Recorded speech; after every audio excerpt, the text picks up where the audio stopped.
Abba Father, the cry of belonging. And I think it's a need nowadays, especially where there's an absence of dads for various reasons. We're not going to go into that. But there's an absence of dads, and where youngsters cry out to have somebody in their lives.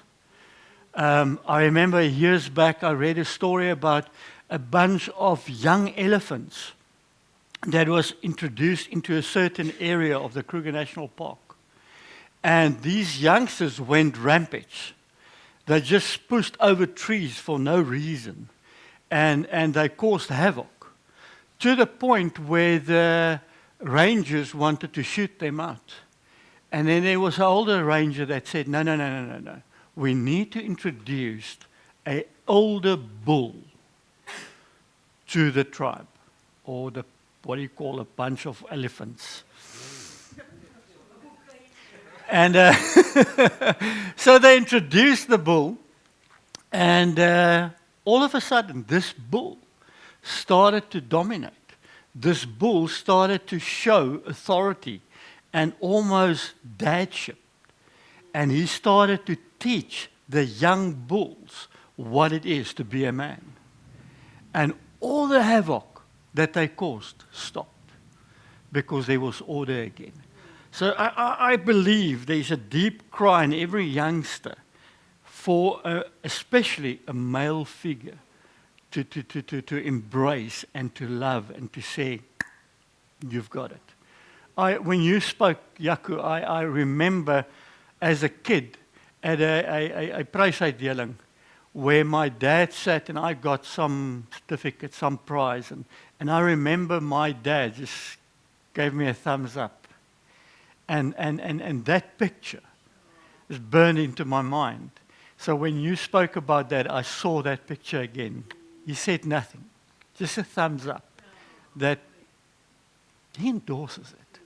And that to me was the world. And we all need that. So, Abba Father, the cry of belonging. We all know that with Adam and Eve, that God walked with them in the garden.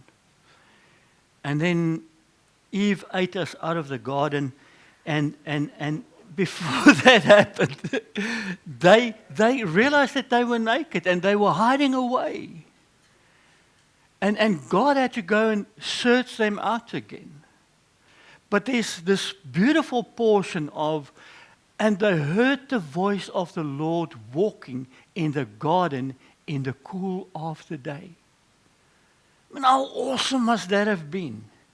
To every day look forward to the afternoon when it's getting cooler, to go and walk with God through the garden and show him what animals you've named today and what you've done. Because remember, Adam had to work the garden. He had to look after the garden. And to go and show your dad what you did for the day. How awesome was that? And then they lost that. And I believe that from that day there's a heart of God reaching out to us to embrace and to pull back. And even if we don't, I believe that there's a deep-seated drawing to God. I had a conversation with a man in the ICU, old man, 2-3 weeks back. Also a biker. And he's an atheist. And he's at his end. And I spoke to him and he said to me, but I don't believe. I said to him, I want you to think on this. I want you to ponder on this, because I'm going to come back and then I'm going to talk to you about this. And I said to him, there's a story that Jesus told about a dad, and the son ran away. And when the son came back, the dad jumped up and he ran to him and he embraced him and he restored him. And at first the son didn't want to be at home. At first, the son didn't want to be at the dad, but something happened and there became a desire to go back to the dad. And when he went back, the dad responded.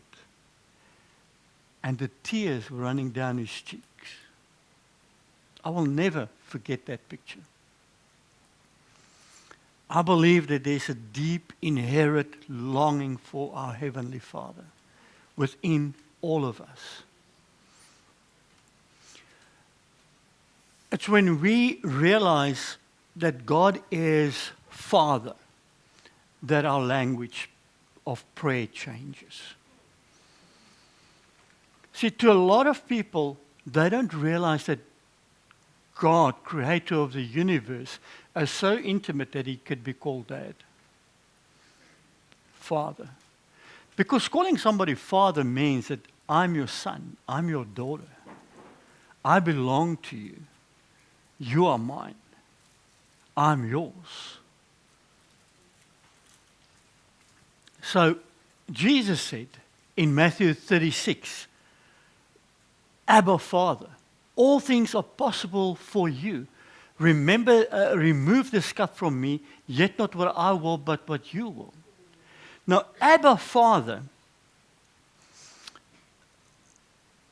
in the Greek, Abba, ho, Peter, the Abba is a more intimate form. That is not a Hebrew, Aramaic. And what they did was they kept the Aramaic word with the Greek word, the next word. And they never translated the Aramaic. Because it's like reading Father, Father. But the Aramaic meaning is more intimate. It's almost like saying Dad. But a bit more formal. But yet it's Dad. It's difficult to explain, and when you look in the commentaries, they all battle to explain it. It's not as formal as Peter, Father. And Jesus comes and he prays, and there's only 3 times in the New Testament where Abba is used. This is one of the words, and every time it's used in conjunction with Peter, or Peter. Abba, Father. It never stands on its own. And it's here where Jesus is, at the point of sweating blood, where he calls out, Abba, Father. Do you remember he taught us to pray, Our Father? And here he comes and he puts a conjunction before Father and he says, Intimate Father. Father, Father. My Father. And he pulls into that moment fathership. And he says, You are my Father. I'm part of you. And your will be done in my life. That's awesome. So, performance and outcome base. When we think of prayer, when we think of Christian lives, a lot of times our lives are very much outcome based. Either God must perform, I've put my coin in, I've pressed the buttons, and the Coke must come out. And we make God a vending machine. We've done everything right, we've done everything, and now God needs to perform. Or we need to perform. So that the performance and the outcome-based thing is very much part of our spiritual lives. Because that's how we've been taught by most churches. And especially through the era of the whole thing of name it, frame it, and claim it in your prosperity era. It engraved a lot of things in our minds. But what if we come to realize that God, the creator of heaven and earth, is also my dad. He's also my Father. He's also my Abba Father. That takes performance out. That takes out the whole outcome-based thing. Because nothing my son or sons and daughter can do can make them less my children.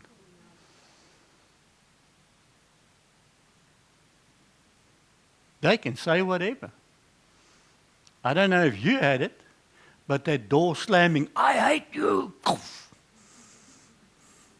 You can hate me now, but you're still my child. And then I reminded what I did. So, if we realize that God is my dad, then His presence alone is enough. My kids are bigger now. Nathan is out of school. Ivan is out of school. Ivan went to see the world. He became a deckhand on a ship. Just came back from Rome, and he was like a tape recorder, telling us what he saw, what he experienced, all that. And Nathan, electrician, what he does, he gets excited still about what he's doing. And it's so awesome for me to spend time with him. I'm not at a place where I need to give them shoes anymore, where I need to put a meal in front of them. I can do it. But presence now to me is special, where we can sit with one another. I will always be their dad. I will always be there for them and for their needs. But when we come together now, it's about relationship. It's about you, my son. I'm your father. I want to hear how you're doing. I want to hear what, and impart in you what I have and what I can. See, in Romans 8, verse 15, it says, "For you did not receive a spirit of slavery." Hear that. That returns you to fear. But you received the spirit of adoption to sonship, by whom we cry, Abba, Father. So Paul is writing to the Romans, and he says that, you know what, you're no longer orphans. Do you know what an orphan is? It's somebody without parents. And I think we sit with a lot of Christians with the orphan spirit, because they don't realize that God the Father is a father to them. In an orphanage, you need to get 3 meals a day, if they can provide it, and a bed, and clothing. What do we demand from God in our prayers? Oh, the same thing as orphans do. The basic things. Don't God say, I know that you need that? But what about, Dad, I want to experience you as a dad. I want to sit with you and experience your presence. It's so often that's scared that tomorrow they're going to have lack, that they beg the people now to give them food. In the Second World War, the kids in the orphanage wouldn't go to bed at night, and they couldn't sleep. So and the reason why was they were scared that the next day they won't have anything to eat. So the people that ran the orphanages learned something. What do you call it? A hack, a trick. And they would give them a piece of bread that they could hold in their hand when they go to bed. Because the kids would know, tomorrow morning when I wake up, I have something to eat. And they would fall asleep.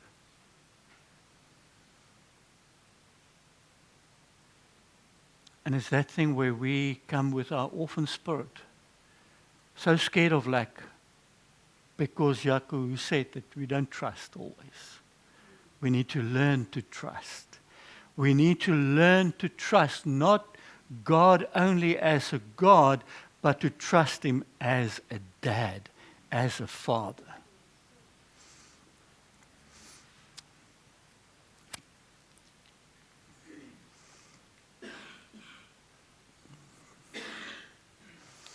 There's a theologian and a philosopher, Soren Kierkegaard. You must read his stuff. Sometimes it's difficult, but it's powerful stuff that he wrote. He said, but in Christ, Abba receives this. In Christ, Abba reversed this. You are no longer estranged from the future of God. You belong in his house. That is what Abba Father is, the cry of belonging. What's the difference between your kid and the kid that came to visit?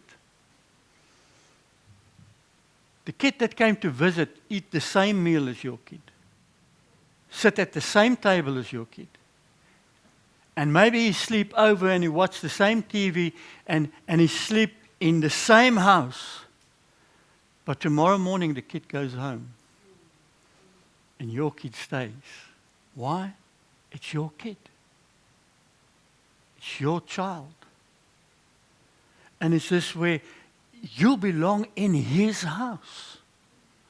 And if we can understand that it's my dad, he's my father, Abba Father, it's a cry to, I belong to him, I belong to his household. I'm part of this. And maybe we just need to trust our dad.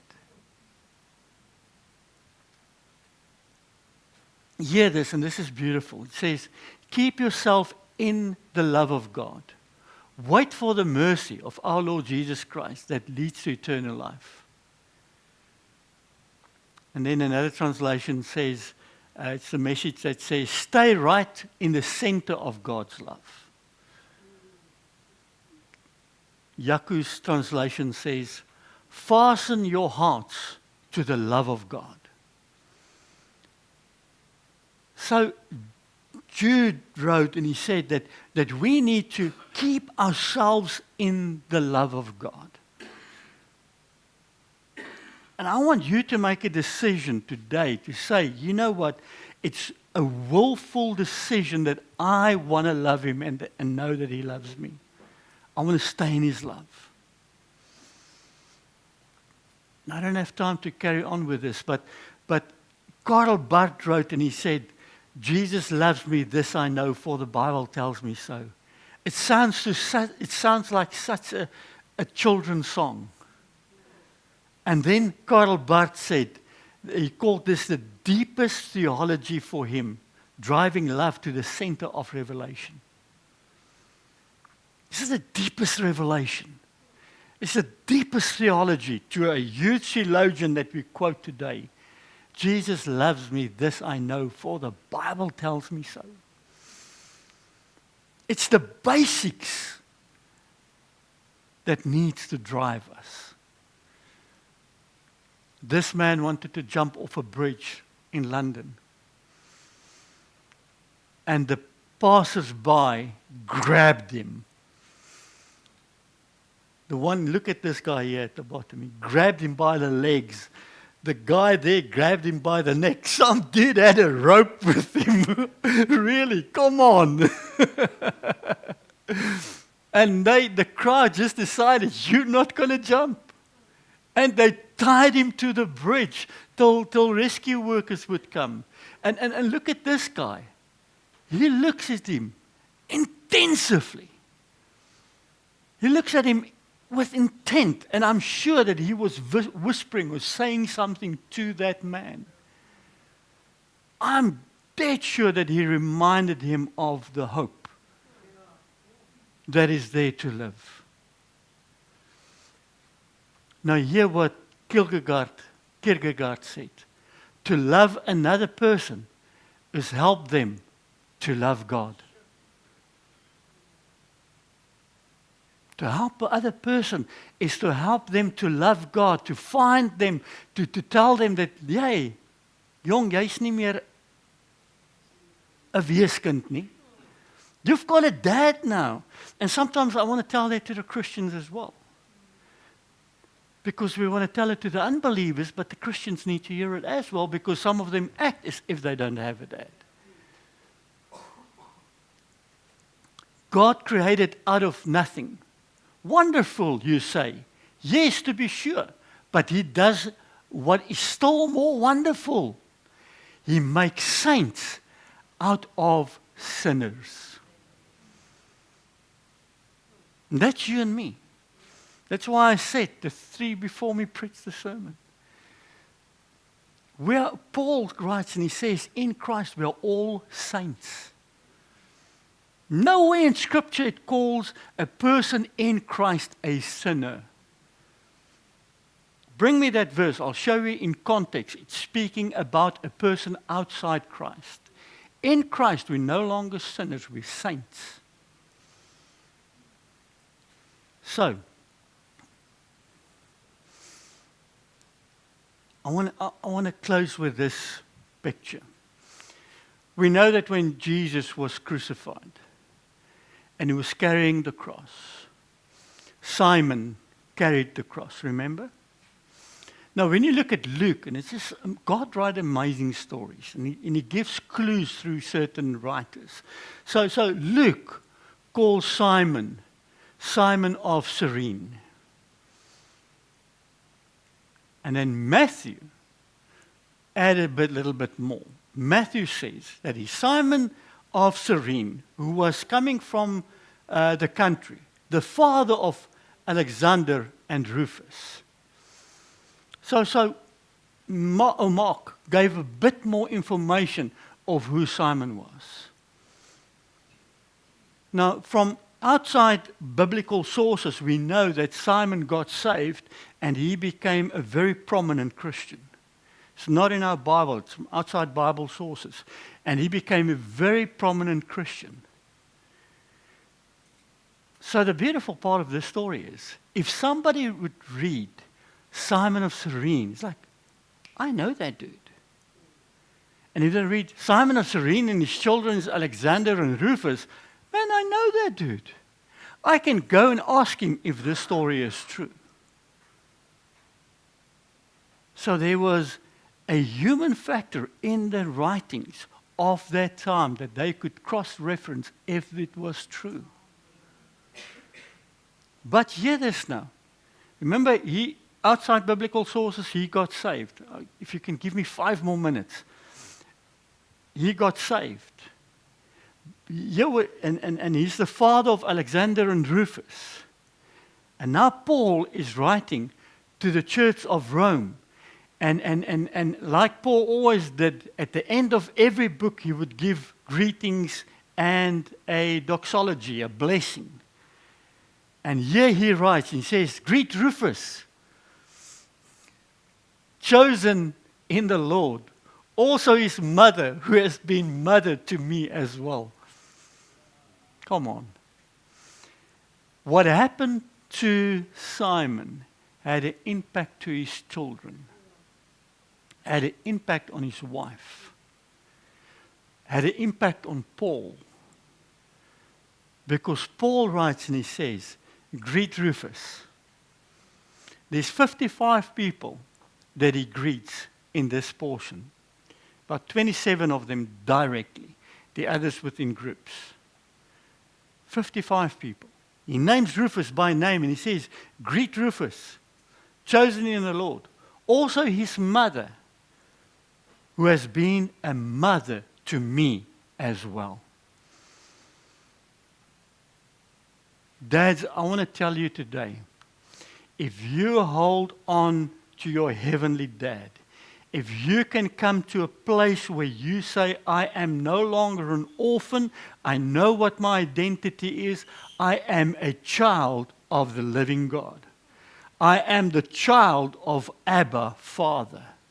And your spirit connects with that and you start crying out to Abba, Father. Fear will disappear because you found identity. That will have an impact on you, on your children, on your wife. It will have a generational impact. When the Bible calls God the father of Abraham, Isaac, and Jacob, he's not the father of 3 people, he's the father of generations. He's a generational God. And it will have an impact. I mean, Paul calls her, she's a mother.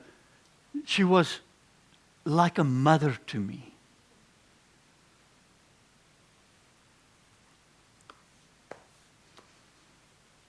So your decision is, today, not only to be a dad, but to hold on to your dad. To root yourself in his love. To say, because I'm rooted in your love, I want to share your love. And how did Kierkegaard said we do that? We just grab onto a person. Because if we help them, we can point them to the loving Father.